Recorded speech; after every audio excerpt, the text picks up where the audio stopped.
You're so useless. I can't believe I'm stuck with an ugly wife like you. I wish I could get a divorce tomorrow. I couldn't believe what I was hearing. Drunk or not, how could anyone say something so cruel? I felt myself shaking with anger. You're too drunk. Apologized to Sharon. That's right. You can't just throw around the word divorce like it's nothing. My in-laws tried to rein Andrew in, but he wasn't having any of it. Instead, he doubled down, almost as if their concern just spurred him to insult me more. Yeah, whatever. She's the one who'll be struggling after a divorce, not me. I'm the one who wants out. The way he spoke, it was beyond cruel. I felt something inside me snap. I put on my brightest smile, looked right at Andrew, and said, "Oh, perfect. Let's get divorced then." Andrew seemed to shrink back, stunned by my sudden comeback. But this wasn't something I could let slide anymore. As our family started murmuring around us, I spoke again, ready to shatter Andrew's pride. My name is Sharon. I'm a 30-year-old mom. Our son, Mark, is 3 years old and goes to daycare. He's going through what they call the terrible threes, which can be challenging, but he's still so lovable. My husband, Andrew, who is Mark's dad, is 5 years older than me. He's 35. Right now, he works at a big corporate firm, and we live happily as a family of 3 in a small apartment. But getting here wasn't all smooth sailing. There were plenty of times when I regretted marrying Andrew. 5 years ago, Andrew and I started dating. We were together for 2 years before I got pregnant, and that's when we got married. We had already promised to marry each other, though it was just a verbal promise, and both our parents got along well. So there was no real issue with the pregnancy. But the trouble started after we were married. I was on maternity leave, home alone, when it all went down. The doorbell rang, and when I answered, there was a woman standing there. Her eyes were red, like she'd been crying for hours. I was taken aback. "Are you okay? What happened?" I asked. But she just glared at me and yelled, "Give me back Drew." Excuse me. I don't get it. What's going on?" If anyone didn't get it, it was me. Some stranger shows up at my door, yelling and sobbing. "Drew." I repeated her words, and then it hit me. "Do you mean Andrew, my husband, Andrew?" "Yes. Who else would I be talking about? What's your relationship with Andrew? And, who are you exactly?" I asked her carefully, feeling a pit in my stomach. The woman let out a sharp huff, wiped her tears, and with an air of superiority, she answered, "I'm Rachel. I'm Drew's girlfriend. We were about to celebrate our 1-year anniversary, but then you got pregnant, and he suddenly broke up with me." I was speechless. Rachel, as she introduced herself, broke down again, crying even harder. The shock I felt was overwhelming, but I could also feel her pain. It hurt me, too. Eventually, Rachel left, tears streaming down her face. She didn't try to harm me or anything.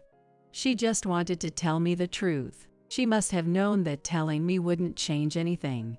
Yet there she was, helpless, just like me. Still, the fact that Andrew had deceived me for a whole year, how could I believe that, given how he normally acted? I hoped it was some kind of mistake. But that night, when I confronted him, Andrew confessed. "I'm really sorry." She confessed her feelings to me, and I turned her down. But then she started crying. I felt so bad for her, so I kept meeting with her. Just met up with her. But she called herself your girlfriend. Well, yay, I won't deny it. It was that kind of relationship. Hearing those words come directly from Andrew felt like a punch to the gut. Seeing my face fall, Andrew scrambled. "But you're the one I love. You're the real deal, Sharon. And now we have a kid. We're married. It's all over with her, I promise." "That's not the point." I broke down and cried. Andrew looked genuinely shocked by how upset I was, and all he could do was apologize over and over. Even though I knew it was over, I couldn't shake the worry that maybe he was still deceiving me, or the doubt about whether I could ever truly stay with him after this. "I'm really sorry. From now on, I swear I'll never make you feel like this again. I'll be there for you and our baby." I promise." Hearing him repeat that over and over, I finally calmed down.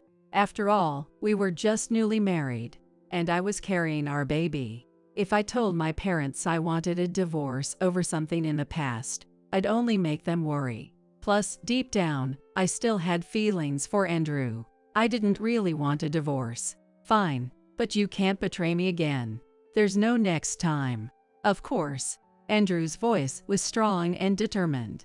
I decided to believe in that serious look in his eyes, just one more time, and sealed this incident away in my heart. A little while later, our beautiful baby boy was born.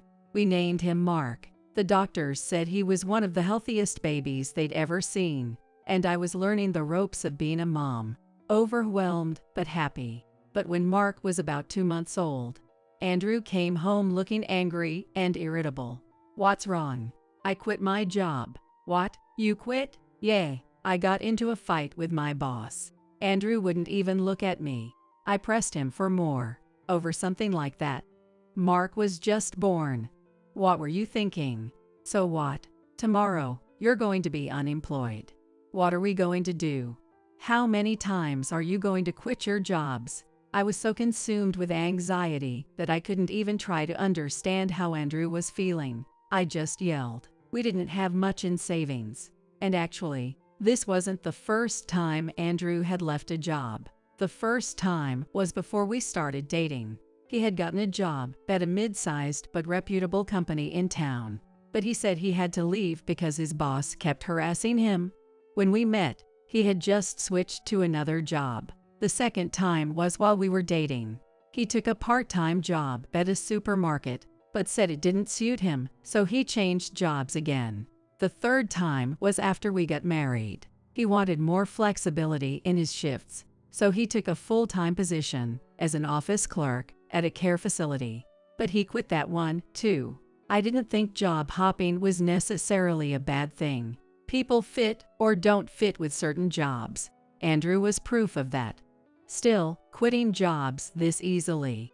It just had to be Andrew's fault. Andrew, however, did not like the way I put it, and turned his anger toward me. "Whether I quit or change jobs 1,000 times, it's none of your business. It's my life." That may be true, but you've got a child to support now. You're an adult, a parent. Quitting over an argument with your boss. So what? I'm supposed to sacrifice my life for Mark? If that's how you feel, why don't you just raise Mark on your own? That comment hit a nerve. It's not like that's what I meant at all. But clearly, Andrew couldn't see my point of view.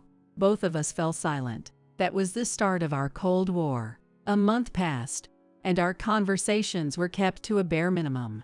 Andrew seemed to be out looking for a job every day, but nothing was panning out. I knew we couldn't survive like this much longer, so I started looking for a daycare center for Mark, who was barely 4 months old. Thankfully, I was able to find one quickly, and I contacted my company to discuss coming back to work. After explaining my situation, they graciously offered, "Would you like to try working remotely?" My direct supervisor was a man, but he had 2 kids of his own. "Are you sure it's okay?" "Yay, your child is still young, and it must be tough. And if you're feeling unwell, working remotely means you can still manage, maybe even step out to take him to the doctor if needed. It's a way to keep your job without overdoing it, and it's not a disadvantage to the company either." I was deeply moved and grateful that they let me work remotely. He made it sound so easy, but there had never been a precedent for this. He must have gone to bat for me with upper management, and they said my pay wouldn't be much different from before. It would be challenging, of course, but it was a huge advantage for me. On top of that, I was genuinely touched by my boss's kindness, and it made me determined to push through no matter how hard it got. Truthfully, I still wanted to spend more time with Mark, but sometimes sacrifices have to be made. To keep our lives going, I had no choice but to work. So when Mark was 4.5 months old, he started going to daycare. I felt a pang in my chest seeing him, the tiniest one there. But since Mark hadn't started showing any signs of separation anxiety, he went to daycare without crying. During that time, Andrew still couldn't find a job. He probably went to the job center every morning and spent his days there. He'd return in the evening, but even if I was still working, he wouldn't help with the housework. The Cold War continued, and we barely spoke to each other. But about a month after I returned to work, light finally started to return to our household. I got a job.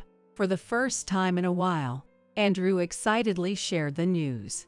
Honestly, it didn't matter where. I just wanted him to take his work seriously. Contrary to my modest expectations, Andrew was thrilled about his new job. It was at a big-name company. That's amazing. I was genuinely surprised. Seeing my reaction, Andrew looked smugly satisfied. In any case, be sure to put up with the little things this time. Don't quit over something small. Of course not. Besides, it's a major company. It won't be like before, with unreasonable bosses and unfair treatment. I knew working at a large company didn't necessarily mean things would be fair, but hitting him with that kind of logic wouldn't help. It would only crush his motivation. So I smiled and celebrated Andrew's fresh start. 2 years passed. Mark turned 2, and he was becoming quite the talker. I was still working remotely. Contrary to my earlier worries, Andrew didn't quit this time. He worked hard. By now, he seemed comfortable in his role, but he was very busy. Even when Mark would try to talk to him, calling, "Dad, Dad," Andrew would say, "I've got work messages," or "Dad's busy," never putting his smartphone down. I wished he'd at least look at Mark's face, talk to him, or play a bit, but I wanted Andrew to focus on work first, so I said nothing and just watched over him. Then Christmas came around. Every year since our marriage, we spent Christmas at my in-laws' house. Andrew is an only child, but his father, William, is the oldest of 3 siblings, so Andrew's Uncle Eric, Aunt Mary, and their cousins all gather for the party. It's something William looks forward to every year. This year was no different, and the party kicked off. Andrew, who now worked at a major company, was immediately cornered by Mary's son, Kevin, who was about to start his job hunt. He asked Andrew for advice. Well, in my case, I had the accomplishments from my previous job to fall back on. Andrew said this proudly, but all he'd accomplished was quitting after a fight. Listening closely, I realized that he'd told our family and relatives that his past job changes were because he'd been headhunted by other companies. I couldn't help but feel a bit exasperated. But unlike me, everyone else praised him, and Andrew just kept going. "Mark is adorable. My job's going great. It's really been worth all the hard work. Andrew, you're really something. Yay, now if only my wife were a bit prettier, things would be perfect." He wasn't speaking directly to me, but those words made me freeze. "What? Come on, aren't you just head over heels for Sharon?" Kevin tried to play off Andrew's comment as a joke, trying to defuse the situation, but Andrew just laughed it off, as if, "She's a useless, ugly woman. I wish I could get a divorce already." I couldn't believe it. Even if he was drunk, how could those words come out of his mouth? My whole body shook with anger. "Hey, ugly, don't just stand there. Bring me another drink. This one's empty." Realizing I'd heard the conversation, Andrew decided to taunt me further. "You're way too drunk. Apologize to Sharon." Yay, you shouldn't just throw around talk about divorce like it's nothing. My in-laws tried to get through to Andrew, but he wasn't listening. Instead, as if to spite them, he kept belittling me even more. "Doesn't matter. She's the one who'll have a problem if we divorce. I want out." That was it. My anger finally exploded. I gave a big smile. "Well then, let's get a divorce." My voice came out louder than I expected, and suddenly, the entire room froze. "What?" Andrew, shocked by my unexpected words, faltered, then tried to laugh it off. "Haha, come on, it's a joke. You don't have to take it so seriously." "A joke? If you joke like that, I can't stay with you." But Andrew, who had been belittling me this whole time, shrank back in the face of my sudden comeback. But this wasn't something I could let slide as a joke anymore. As the family began to whisper among themselves, I spoke up again. By the way, I've been listening to you giving advice to Kevin, acting like you're some big shot. Who do you think you are? What? Kevin tilted his head, confused. The advice Andrew was giving, instead of being genuinely helpful, was just him boasting, with no real regard for Kevin's situation. I mean, you're just a temp worker making a net income of $1, $3K, and you're talking like you're a full-time employee. What? A temp worker? When I said this, Kevin loudly repeated my words. A temp, net income of $1, $3K. Eric and Mary immediately started pressing Andrew for answers. Andrew's face turned bright red as he glared at me, but I acted like I didn't notice. Then William spoke up. What is this about? Are you really working as a temp, making a net income of $1, $3K? Well, Andrew straightened up, the tone of William's voice obviously unsettling him. William was kind to me but was essentially a strict and serious man. Someone quite the opposite of Andrew. Andrew had once told me that if William ever got angry, he was impossible to handle. Clearly, Andrew was terrified. I never checked if you were a full-time employee. But didn't you say you were recruited to work at your current company? William's questioning, with that stern tone, continued. Andrew remained silent, and Eric chimed in. Andrew, is what Sharon said true? Well, you see, Sharon, what's going on? Unable to hold back any longer, Jasmine turned to me. Now everyone in the room was looking at me. Andrew, who had gone from bright red to a pale blue, shook his head desperately. Don't say anything, keep quiet. He was practically mouthing the words, but Andrew had already crossed a line he shouldn't have. Ignoring his pleading eyes, I continued. It's just as I said. Sure, Andrew works at that company, but he's only there as a temp. He just happened to find the position through a staffing agency. But what about the headhunting? Headhunting? Of course not. He left his previous job after fighting with his boss, and then just signed up with a temp agency. The truth left everyone in stunned silence. Only Jasmine, her voice shaking, asked me another question. Wait, so were all the job changes like that? Yes. He would leave jobs over not getting along with the company, or because of supposed harassment. Seems like he has no perseverance, and quits easily. Was it a lie then, that you were headhunted? William's face was now bright red as he turned to Andrew, shouting. Andrew cowered, unable to respond. No, he couldn't respond. He had been deceiving his parents all along, and now both of them were being humiliated in front of the entire family. And because of that, his salary has not gone up. Just as I said, it's currently a net income of $1, $3K. $1, $3K. Come on. Kevin couldn't hold back a laugh. Mary, his mother, tried to tell him to be quiet, but even she was half laughing. But, Sharon, aren't you unemployed? How are you making ends meet? Jasmine, still pale, asked me. I was surprised by this. Me? Unemployed? Aren't you? Andrew told us that. He said it's hard having to support you both. Andrew, what is the meaning of this? It turned out Andrew had lied about me not working, just to maintain his own pride. That also explained why he'd belittled me and brought up divorce earlier. He wanted to make himself look like the breadwinner in front of the family. Someone important, someone to be respected. Andrew sat there, trembling and staring down. I looked around the room, at Jasmine and everyone else, and said, I had to go back to work when Mark was only 4 months old because Andrew quit his job. I work full-time, remotely from 9 a.m. to 5 p.m.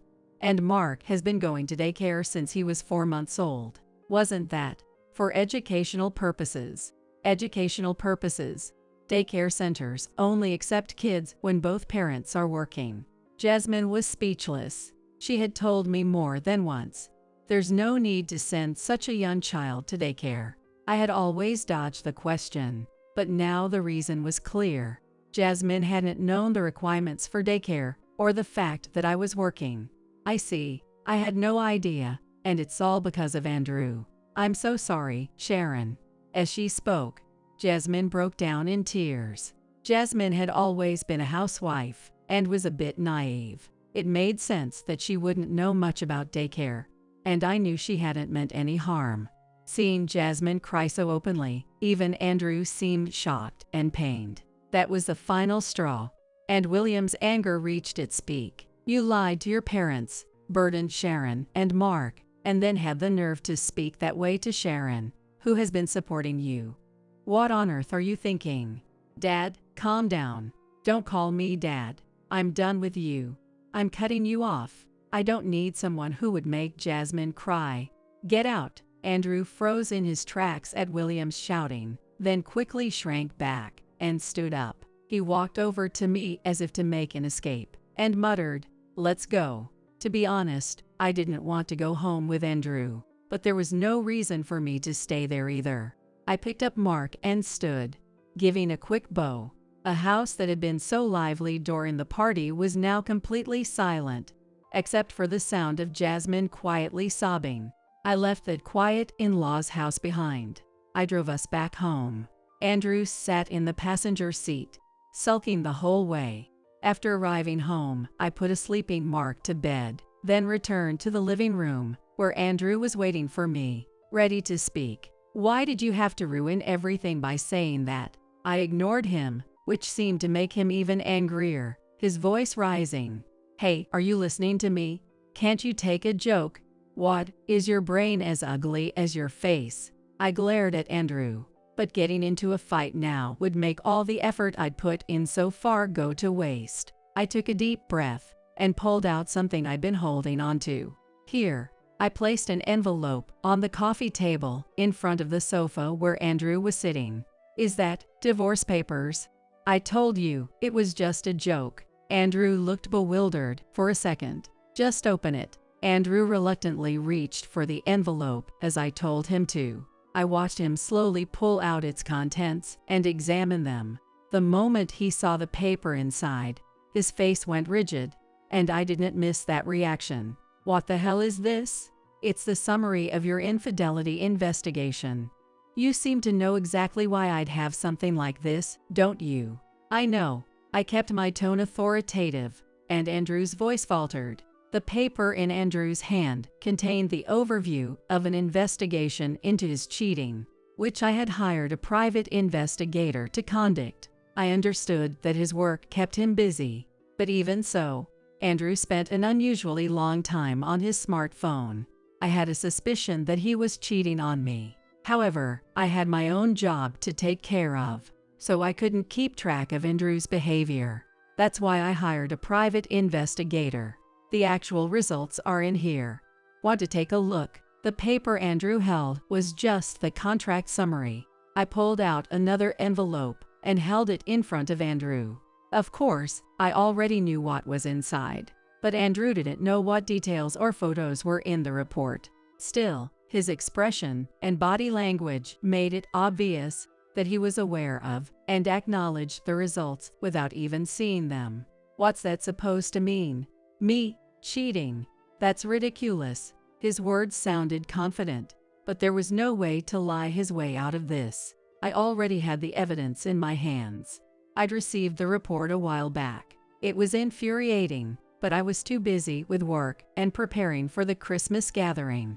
I planned to wait until the new year to calmly discuss things, so I held it all in. But after Andrew belittled me, humiliated me, and only cared about himself, I reached my breaking point. Divorcing him was already a decision I'd made in my heart. So when he brought up divorce today, I just went along with it. "I don't know why you're trying to spin this, but we're getting a divorce." "Hey, come on, let's be reasonable." "Oh, I am being reasonable. I've been thinking calmly about this for weeks now. You think about it too. Why would anyone want to stay married to a husband who cheats and belittles the wife who supports him in front of their whole family?" Andrew fell silent, then started to sniffle. Was he trying to cry to get sympathy? If anything, it only made me feel more disgusted. "Oh, and by the way, I already got those divorce papers you said you wanted earlier. I'm sorry. It's all my fault." "Yay, it is. If you know that, then hurry up and sign them. I shoved the divorce papers into Andrew's hands. I had even prepared a pen for him, yet he made no move to take it. After waiting a bit, and seeing that Andrew was just crying and begging for my forgiveness, I decided to force him to make up his mind by showing him the results of the cheating investigation. You don't have to show me. I know I'm wrong. But Andrew refused to look. Just look at it, I yelled at Andrew, forcing him to face the evidence. As he read through the report, his face turned pale. He was so shocked that his tears stopped. What is this? The words came out of him like a desperate whisper. I had figured as much, but Andrew clearly hadn't known. I wanted him to absorb the information not just through his eyes, but through his ears as well, so I spoke up again. That woman, Rachel, right? The one you were seeing before we got married. She's pregnant, isn't she? She's pregnant. Just as I expected, Andrew started to tremble. One of the photos he held showed Rachel entering a maternity clinic. The private investigator I hired had one of their staff pretend to be pregnant and approach Rachel. Apparently, Rachel had readily admitted to being pregnant, and the whole exchange was documented in the report. I told you before, there wouldn't be a next time, and I wouldn't forgive you. Yet you didn't cut ties with her, did you? I know. I don't want to hear excuses like before. The fact is, she's pregnant. I don't want Mark to have a half-sibling, so just disappear from our lives. Actually, Mark and I will be the ones to leave. Andrew had nothing more to say. Of course not. There was nothing he could say. After that, I contacted the investigator and got a referral for a lawyer. I filed for both damages and child support from Andrew, and for damages from Rachel. Andrew cried and apologized over and over, begging me not to leave, but I didn't listen to a word. Rachel quickly paid the damages. She probably wanted to marry Andrew as soon as possible. I was grateful she'd taken out the trash for me. Eventually, Andrew realized that divorce was his only option, so he borrowed money from his parents to pay the compensation. He said he would pay child support from his small salary going forward. As soon as I confirmed the funds had been transferred, I filed the divorce papers. I had no more attachments to Andrew since everything I needed had been settled. Andrew, on the other hand, seemed full of regrets, but that didn't matter to me. I left the house to start a new life with Mark, happy to be free. My in-laws even visited my parents, who lived far away, to personally apologize for Andrew's disgraceful behavior. I never had any negative feelings toward my in-laws. They had lent Andrew the money to pay the damages and talked to him about freeing me through divorce. If anything, I was grateful for their support. If anything ever happens with Mark, we'll always be here to help. I didn't want anything to do with Andrew anymore, but those words meant a lot to me. Mark and I started our new lives in a new home. But then, 6 months after the divorce, Andrew contacted me out of nowhere. Sharon, I'm really sorry. I want another chance. Let's start over. Life had finally settled down, and just hearing his voice filled me with disgust. Honestly, that call was nothing but a nuisance. I'm standing in front of your house right now. I want to see Mark's face. Just for a moment. Please let me come in. I figured he must have asked my in-laws for my new address. Though I was hesitant about Andrew's request. He had been paying child support, so I reluctantly agreed. But I'm not letting you in the house. You can see him at the door. That's fine. Andrew quickly accepted my terms. 3 minutes after hanging up the phone, the doorbell rang. Who is it? Mark asked innocently, but I couldn't bring myself to say it was his father. Stay here, Mark. A friend of Mom's is at the door. You can wave to him from here. Okay. I didn't want Mark and Andrew to get too close, so I decided to let Mark see Andrew from behind the door leading to the living room. Then I went to the door alone. Sharon. It had been a while since we'd seen each other, and Andrew's eyes welled up with tears as he looked at me. Mark is over there. Take a look, and then leave. Mark. He's gotten so big in just 6 months. Andrew whispered happily to himself. He was the one who broke everything. Yet he spoke as if he were the victim. Looking at Mark's face, Andrew seemed to make up his mind about something and turned to me. Like I said before, don't you think we could start over? Don't be ridiculous. You have Rachel and your child now, remember? At my words, Andrew's expression darkened. Actually, and he started to explain. Apparently, after our divorce, he did marry Rachel, but Rachel didn't do any housework, and she wasn't holding down a stable job. She worked part-time, but she got into a fight with her coworkers and quit. Can you believe that? And now she's in her last trimester, so nobody will hire her. He spoke as if he had no part in it, not even realizing that he was just like Rachel. We don't have any money, so paying child support for Mark is tough. We can't live like this. So I thought, what if I just leave Rachel and come back to you? I could pay child support for Rachel's baby instead, and we'd all be happier. I was dumbfounded. He probably thought that if we lived off my salary, he could use his income to support Rachel's child. How could he think that such a proposal would make anyone happy? Besides, Rachel had always liked Andrew. I don't know how they got back together, but she was clearly obsessed with him. No matter how poor they were, I doubted Rachel would want to let go of Andrew. And why should I support Andrew while he pays child support for someone else's child? I hated Andrew, so there was no way we could be happy together. See, even Mark has been looking at me this whole time. Andrew said this joyfully, watching Mark glance over at us from the living room. Sorry, but both Mark and I would be miserable if we were with you. I'm not interested in getting back together. But think about Mark. He needs a father in his life. Andrew spoke with intensity, then called out toward the living room. Hey, Mark, come here. Mark, responding to the voice, opened the door. Mark, seeing him smile, pained me a bit. This was Andrew's fault, but because of him, our child lost his father. Mark, still smiling, asked me innocently, Mom, who's that man? What? I was stunned by the question. What? Andrew, at the same moment, echoed my surprise. Who are you? But Mark, with his pure smile, asked Andrew again. I couldn't help but laugh. In the 6 months they hadn't seen each other, Andrew's presence had vanished from Mark's mind. But I knew it wasn't just about time. Even when he was still around, Andrew never truly connected with Mark. He ignored Mark when he'd try to talk in his broken, simple sentences, always glued to his smartphone. It was no wonder Mark didn't recognize his face. It looks like Mark doesn't need you. No way. Mark. It's Dad. Dad. I don't have a dad. I only need Mom. Andrew staggered and caught himself against the wall. I struggled to hold back my laughter. So that's that? We'll be happy on our own. Andrew probably never thought even his own child would reject him. He sighed quietly several times, holding his head in his hands. His tightly pressed lips and regretful posture spoke volumes about his remorse. Forgotten by Mark, and rejected once more by me, Andrew finally seemed to accept that there was no place for him here, and he left without a word. A month later, I got a call from Jasmine.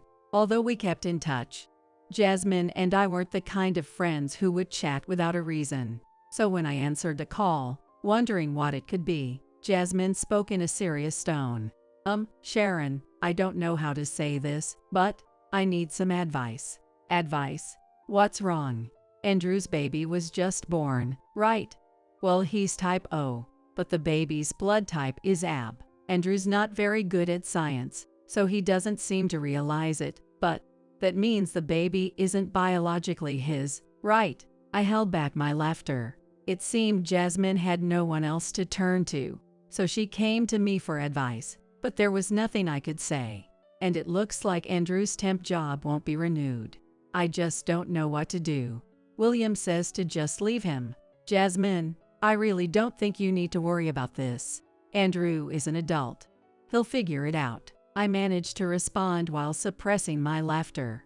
Jasmine's cluelessness allowed me to find out what was going on, and I felt a surprising sense of satisfaction. Serves him right. I never would have guessed that Rachel's child wasn't Andrew's. But then again, even his own child, Mark, had forgotten him. He chose to claim the child as his own, so no matter whose baby it really was, I hoped he would raise it well. As for me, I continued moving forward, raising Mark on my own. Work was going smoothly. My efforts with remote work were recognized, and the company decided to create a dedicated remote work group for mothers returning from maternity leave and those with caregiving responsibilities. I was appointed as the leader of this remote work group. My pay increased, and I was finally able to start saving money. We're even planning a trip with the compensation I received from Andrew and Rachel. My parents were worried about me right after the divorce, but now they're relieved to see me happy and doing well. I'm not someone who would let this kind of thing break me. With Mark by my side, I know I can handle anything. That's how I feel. Actually, the bride can't have children, and I've always been against the marriage. But my son insisted, so I had no choice. In the middle of the wedding reception, the mother-in-law, standing on the stage to deliver her speech, blurted out something shocking. She boldly declared my infertility in front of all the attendees. Well, as you can see, the bride is a barren failure. But she's a career woman, and she earns well, so I reluctantly accepted the marriage. I was left speechless by her audacity. How could she label a woman who can't have children a failure and shame her in front of everyone? In the middle of the wedding reception, the mother-in-law, standing on the stage to deliver her speech, blurted out something shocking. The wedding hall fell silent at the unexpected insult from the mother-in-law. My name is Catherine. I'm a 31-year-old office worker at a well-known company. I belong to the glamorous department of product development, where I'm responsible for planning new products. I've been involved in several hit products so far, and I find my job very fulfilling. Though I'm content with my work and happy, I have a secret I can't tell anyone. That is, I'm infertile. I found out 5 years ago that I can't have children. I remember feeling shocked and devastated at the time. I felt worthless, and I lost hope for the future. In fact, the boyfriend I was dating at the time ended up breaking up with me. Being overwhelmed by sadness and frustration, the only thing that could uplift me was my job. I worked hard so I wouldn't have time to dwell on unnecessary thoughts.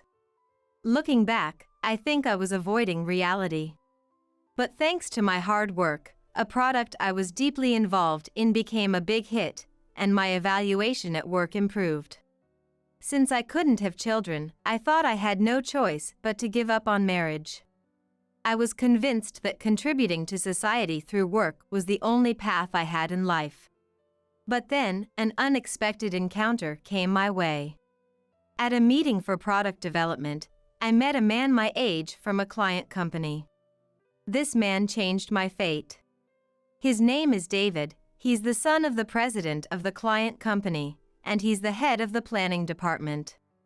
David and I exchanged contact information right away. Initially, we only communicated for work, but gradually our private exchanges increased. Eventually, we started dating, and it turned into a relationship. I thought I could never fall in love again, so meeting him felt like a miracle. David is a very kind and devoted man. And to such a man, I couldn't bring myself to reveal my secret. If David found out that I was infertile, he would surely leave me. I was scared at the thought. But I couldn't keep secrets from David, who treated me with sincerity. I didn't know what would happen, but I decided to be honest about my body. I made up my mind and told David that I was infertile. He'll leave me. I thought it was possible. Despite being resolved, I was anxious. But when I gathered the courage to talk, he started to cry after hearing it. He comforted me saying, "It must have been tough. Thank you for telling me." His kindness made me cry, and I remember it like it was yesterday. In the end, the breakup I feared did not come, and my relationship with David continued smoothly from that day. On our second anniversary, David celebrated at a restaurant. He opened a small case in front of me, revealing a ring, and then he spoke. "Catherine, I want you to marry me." It was an unexpected proposal. My heart pounded with joy. But I also felt a wave of anxiety. "David, are you sure about me? I can't have a baby. We can't have our own child. Are you still okay with that?" Even though David understands my situation, the weight of marriage is something different. I couldn't immediately say yes to his proposal. "Yeah, it doesn't matter. I want to spend the rest of my life with you, Catherine. Even when things get tough, even when we're sad, I want us to live through it all together." David reassured me, taking my anxiety into account. At that moment, I might have shed a lifetime's worth of tears. Since the day I was diagnosed as infertile, I had never dreamt that this day would come. I knew then that I could face anything as long as I was with him. I accepted his proposal, certain of my feelings. "I want to live my life with you too, David. Thank you for always caring for me. I look forward to our future together." And so, we quickly began preparations for our wedding. I was already past 30. I was eager to become a wife, to officially join our lives together as soon as possible. It's funny how much you want to rush things once a proposal is on the table. Now that marriage was becoming a reality, I felt it all the more. But before anything else, we had to meet David's parents. We had met them a few times before, but we hadn't really had a proper conversation. We set a date to meet and tell them about our engagement. But the news of our marriage did not go smoothly. While his father was very happy, his mother kept a stern face throughout. And then, "Catherine, I can't accept that you're going to marry David." She expressed her opposition to our marriage. "Why?" Before I could speak, David questioned his mother. As she continued to glare at me, she explained her reason. "You can't have children, right? That means we won't have any grandchildren, doesn't it? Our only son David can't have a child. Is there anything worse?" She brought up the very thing I didn't want to be confronted with. I was prepared to face blame for being infertile, but hearing it said outright really hurt. Her words left me without a reply. "You understand, right? David is set to become the next president of the company. It's only natural that we expect his wife to produce an heir.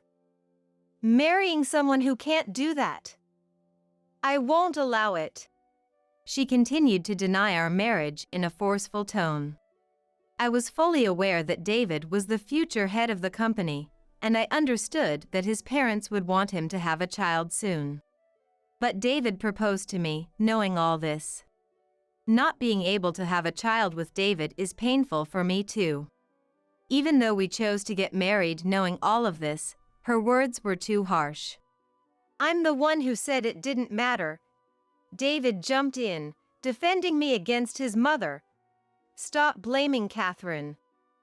Don't trample over our decisions like this." David spoke up for me when I was lost for words. His dad was also angry at his mom, saying, "How can you say such a thing?" But no matter what anyone said, his mother remained unmoved, her expression unchanged. "I'm not saying anything wrong," she declared, before leaving the table, indicating she had no more to discuss. In the end, our conversation that day didn't lead to any resolution. Still, it didn't change our firm decision to get married. We took the plunge and registered our marriage, with his father's approval. We knew if we waited for her approval, we might never get married. "It doesn't matter if my mom is against it," David reassured me. "I'm the one who wanted to get married. Let's just wait for her to eventually give in." And so, David and I became husband and wife. Yet, even after that, his mother refused to acknowledge our marriage. "I will never accept this. I won't even attend the wedding," she said, pushing it even further. Because of this, we decided to put off the wedding ceremony. We still hoped to have her acceptance before we celebrated our union. Day after day, his father tried to persuade her, and both David and I continued to appeal to her, pouring our hearts into every plea. But she remained stubborn and refused to give in. Eventually, even my parents visited his parents' house several times to try and talk her down. Even some of David's relatives suggested she accept our marriage. Finally, after all these earnest appeals from everyone around her, she relented. At last, we could proceed with the wedding ceremony. She still seemed discontented, but David and I began our preparations, and finally set a date for our wedding.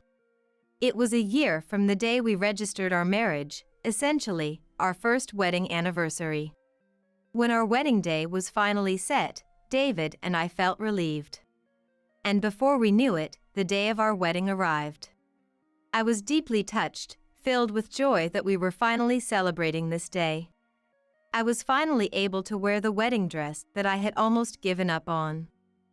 It felt like a dream come true. The wedding ceremony went smoothly at the church, and the reception began. Surrounded by the blessings of many attendees, I was overflowing with happiness. I owe it all to David, who stood by my side and led me here, even when I was feeling defeated and thought I wasn't worthy of marriage. I couldn't thank him enough. Seeing David, all dressed up and looking so gallant and dependable, made me so happy. As the reception proceeded and we were about to retreat for a costume change, I noticed his mother taking the stage. It looked like she had asked the MC for permission to say a few words to the attendees. And so, she started her speech on her own. "Thank you all for coming to celebrate my son's wedding today. The truth is, the bride can't have children, and I've been against their marriage all along." I was about to leave my seat to change, but her words made me freeze on the spot. She had just mentioned something that shouldn't be said, especially not here at our joyful wedding celebration. The lively atmosphere in the venue quickly hushed to a silence. "But my son was insistent, so I gave in and accepted their marriage." In the dead silent hall, mother-in-law's voice was the only one echoing. Frozen in place, I watched as David tried to approach mother-in-law and snatch the microphone. "Mom, can you stop this?" But David's attempts were smoothly evaded by mother-in-law, who wouldn't be stopped. Holding on to the microphone tightly so as not to lose it, she continued to address the attendees. "You see, I will never be able to hold a grandchild in my life. Can you believe such a dreadful story? Really, I don't understand why he chose a woman like this." I was flabbergasted by the barrage of harsh words. Beside me, David was struggling to contain his anger towards his mother's unhinged outburst. Then, mother-in-law dropped the bombshell. "Well, as you can see, my daughter-in-law is a barren failure. But she's quite the career woman and makes good money. So, I begrudgingly accepted their marriage." Mother-in-law chuckled loudly at her own words. She then looked at me and added one final jab. "You should be grateful. It's thanks to me that you're having this day." With that, mother-in-law, appearing pleased, returned to her seat, having finished her utterly disgraceful speech. Had there ever been a more offensive speech? I was too stunned to even hear the voices around me. Urged by David and the venue staff, I was led out of the hall with my mind a blur. Once inside the dressing room, all the suppressed emotions came crashing in. Anger, sadness, the sense of loss from having our anticipated ceremony ruined. I was overwhelmed by my distaste for everything. I never wanted to see mother-in-law's face again. I didn't want to return to a venue where such a person was present. As I was changing out of my current dress for the next one, I refused to put on the next dress and changed into my own clothes instead. "I've had enough. I'm going home," I told David and ran out of the dressing room, towards the entrance of the venue. "Catherine, wait a minute." Ignoring David's attempts to stop me, I jumped into a taxi that was parked at the entrance. I asked the driver to take me home. Having been humiliated by mother-in-law in front of everyone at the reception, I couldn't contain my anger. I wanted to escape from there as quickly as possible. Our new home, where David and I had just started living, was a short 5-minute drive from the wedding venue. Upon entering our home, the tears I had been holding back flowed freely. I never dreamed that I would be treated so cruelly in front of a crowd on my wedding day. My happiness from yesterday had instantly turned into the worst despair. It's not like I chose to be infertile. And to expose that in front of so many people. Especially on a day like this. Thoughts were racing through my head. While I was wiping away my tears, David arrived. "Catherine, I'm truly sorry. Please, forgive me. I never imagined my mother would say such horrible things. I'm sorry, I couldn't do anything for you." David bowed deeply to me, offering words of apology. He explained that as the groom, he couldn't afford to raise his voice against his mother's antics. I knew very well that David was a decent person. And besides, mother-in-law was the one at fault here. I didn't feel like blaming him at all. "Please, Catherine, let's go back to the wedding. I told my dad to keep my mom out of the venue. They're in the middle of a dress change and it's a mingling time for the guests. We can still make it back in time. I don't want our reception to end in shambles like this. Please, let's go back together." I nodded at David's plea. I decided to trust him and return to the wedding. I didn't want to cause any more pain for him, my supporter and my understanding companion. Moreover, I was reluctant to ruin the reception we had both painstakingly prepared for. Apologizing to David for rushing back home in a huff, we made our way back to the venue. In the taxi, we held hands, promising to see our wedding reception through to the end. Once we returned and entered the family waiting room, we found my mother-in-law surrounded by relatives. It was clear from her exhausted expression that she had been heavily reprimanded. Seeing my face, mother-in-law approached me. "Oh, Catherine, I'm so sorry. Can we just pretend that earlier incident never happened?" She lowered her head slightly towards me, pleading for forgiveness in a childish voice. It was a complete turnaround from the smug face she had displayed at the reception. "What? How could you even suggest that, after the humiliation you caused in front of so many people? How can you say let's just forget it all happened?" My anger resurfaced at mother-in-law's insolent behavior. The audacity of asking for forgiveness after what she had done was beyond my comprehension. Why was she seeking forgiveness in the first place when she didn't even want to accept me? She could have just left things as they were if she disliked it so much. I expressed my unwillingness to forgive her to mother-in-law and started preparing to get back to the ceremony. "Don't be like that. I'm apologizing, so won't you forgive me? I had no idea that one of your relatives was a key client of our company. My maternal uncle, as it turns out, runs a significant client of my father-in-law's company. Apparently, while I was away, he had given mother-in-law a serious dressing down. He had even hinted at stopping the business transaction. Thanks to my father-in-law's desperate apologies, the situation was barely kept under control. I immediately understood why mother-in-law was apologizing. It wasn't out of guilt or regret towards me, but for her own self-preservation. I was so astounded that I was lost for words. It was then that David, who had been silently watching our exchange, finally spoke up. "Mom, is that your idea of an apology? Aren't you disrespecting Catherine too much? And you're apologizing to her just because you were scolded by a client?" Mother-in-law looked blankly at David, who had raised his voice suddenly. It was rare for him to lose his temper like this, as he was typically calm and collected. It was understandable that mother-in-law was taken aback. Do you even understand how much you hurt Catherine, Mom? You made light of her most sensitive issue in front of everyone at our wedding. As a person, that's the worst thing you could do.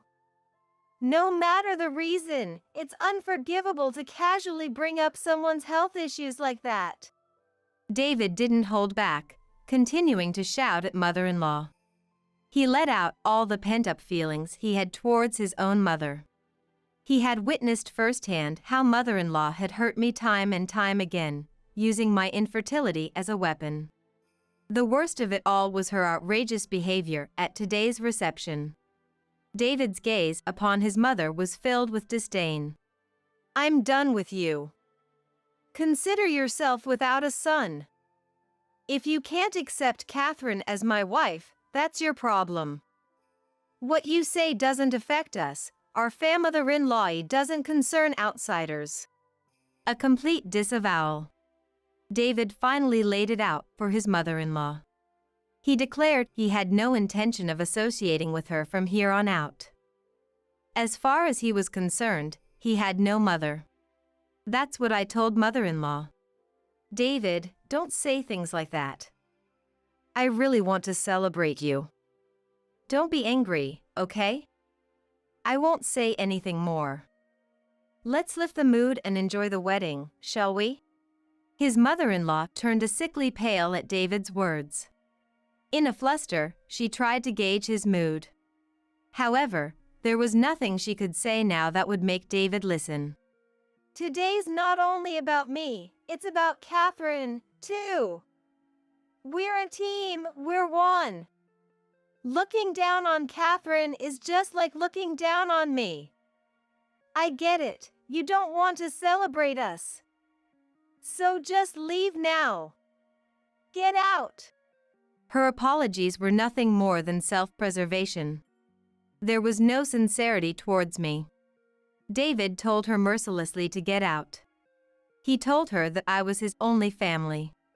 I can't believe this, David. Upon hearing David's words, his mother stood there, dumbfounded. It seemed she hadn't expected such clear repulsion from her son. A cold gaze was cast upon her by David, me, David's father, and the rest of the relatives. Having lost all allies and standing alone, she finally accepted the reality. Her only option was to leave the scene.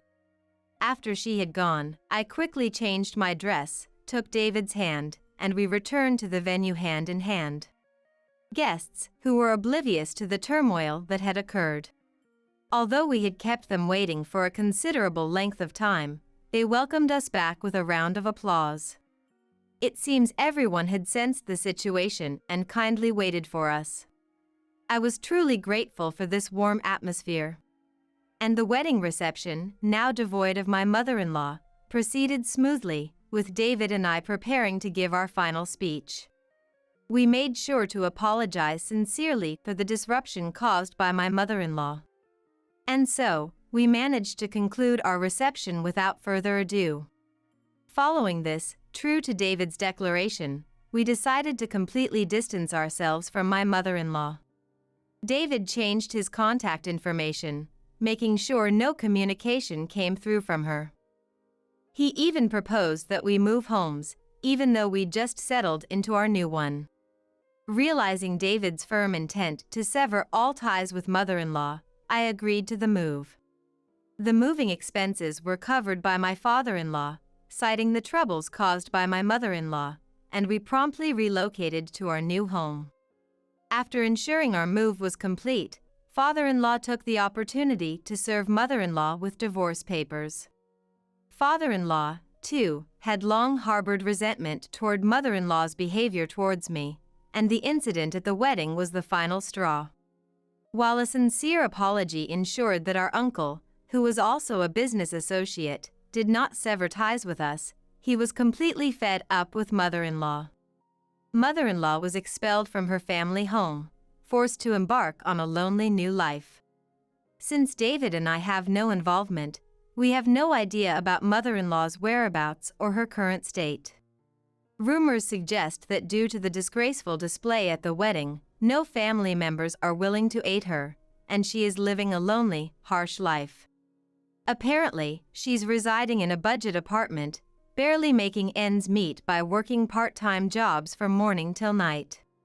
On the other hand, David and I are enjoying a harmonious married life. We have no children. But, even without the blessing of children, we can live together for the rest of our lives. As long as we continue to respect and grow with each other every day, we can always be happy. David and I believe this, as we join hands and face our future together. Our hopes spread toward the future we are building together.